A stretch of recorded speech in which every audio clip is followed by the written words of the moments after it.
ہاتھی زمین پر سب سے بڑے زمینی ستنداروہے میں سے ایک ہیں اور اپنی ناقابل یقین ذہانت اور سماجی رویے کے لیے مشہور ہیں۔ وہ شہد کی مکھیوں سے خوفزدہ ہونے کی وجہ سے بھی جانے جاتے ہیں، جو پہلے تو حیران کن معلوم ہو سکتے ہیں۔ تاہم ہاتھیوں میں ان چھوٹے کیڑوں سے خوف پیدا ہونے کی کئی وجوہات ہیں۔ سب سے پہلے ہاتھیوں کو آواز اور کمپن کے لیے بہت حساس جانا جاتا ہے۔ ان کی سماعت بہت زیادہ ہوتی ہے اور وہ ایسی آوازوں کا پتہ لگا سکتے ہیں جو انسانی کانوں کے سننے کے لیے بہت کم زیادہ ہے۔ دوسری طرف شہد کی مکھیاں جب اڑتی ہیں تو اونچی آواز میں گونجتی ہے، جو کہ ہاتھی سننے والی فریکوئنسی کی حد کے اندر ہے۔ اس کا مطلب یہ ہے کہ ہاتھیوں کو شہد کی مکھیوں کی موجودگی سے بہت پہلے معلوم ہو جاتا ہے کہ وہ انہیں دیکھ سکیں۔ دوم، شہد کی مکھیوں کو اس وقت جارحانہ کہا جاتا ہے جب انہیں خطرہ محسوس ہوتا ہے یا ان کے چھتے پر حملہ ہوتا ہے۔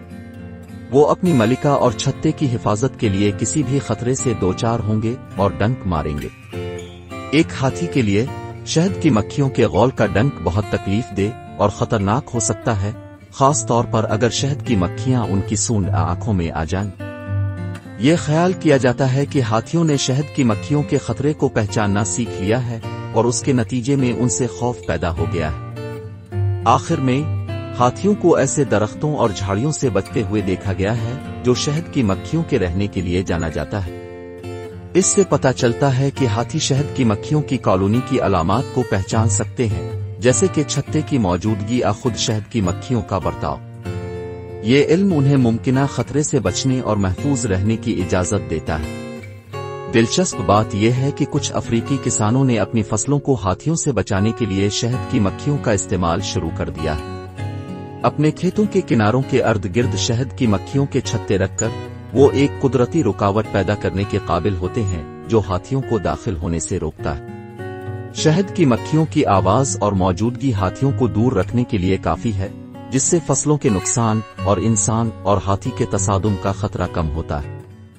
شہد کی مکھیوں سے خوفزدہ ہونے کے علاوہ ہاتھیوں میں اور بھی بہت سے دلچسپ رویے اور خصوصیات ہیں۔ وہ انتہائی ذہین ہیں اور انہیں ایسے رویوں کی نمائش کرتے ہوئے دیکھا گیا ہے جو بتاتے ہیں کہ ان میں خود آگاہی اور ہمدردی کا احساس ہے۔ وہ اپنی ناقابل یقین یادوں کے لیے بھی جانے جاتے ہیں، جو کئی سالوں تک کھانے اور پانی کے ذرائع کے مقامات کو یاد رکھنے کے قابل ہے۔ بدقسمتی سے ہاتھیوں کو جنگلی میں بھی بہت سے خطرات کا سامنا ہے، بشمول رہائش گاہ کا نقصان، ان کے ہاتھی دانت کے دانتوں کا غیر قانونی شکار اور انسانی ہاتھی کا تنازع۔ ہاتھیوں اور ان کے رہائش گاہوں کے تحفظ کے لیے تحفظ کی کوششیں جاری ہیں، لیکن ان کی بقا کو یقینی بنانے کے لیے مزید بہت کچھ کرنے کی ضرورت ہے۔